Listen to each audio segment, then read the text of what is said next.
ایک شور بھری دنیا میں کچھ خاموش دعائیں، کچھ ٹوٹے ہوئے دلوں کی آہیں اور کچھ مقدس سرگوشیاں جو آج بھی آسمان کے دروازے کھٹکھٹاتی ہیں۔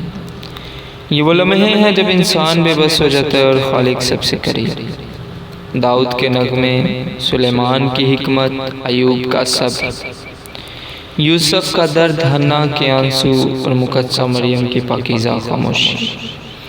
ہر دعا ایک کہانی ہے، ہر آنسو ایک دعا ہے، اور ہر دعا ایک رابطہ ہے انسان اور خالق کے درمیان۔ دعا کے لمحے میں ہم ان لمحات کو زندہ کریں گے جہاں الفاظ ختم ہو جاتے ہیں اور روح بولتی ہے۔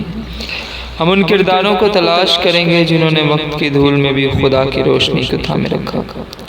یہ صرف کتابوں کی بات نہیں، یہ دل کی بیداری ہے، یہ روح کی گواہی ہے۔ دعا کے لمحے ایک ایسا سفر جو ماضی سے نکل کر دل کے اندر اترتا ہے۔ ہمارے ساتھ جڑیں اور وہ دعائیں سنیں اور سمجھیں اور سیکھیں جو آج بھی زندہ ہیں اور بدلنے کی طاقت رکھتی ہیں۔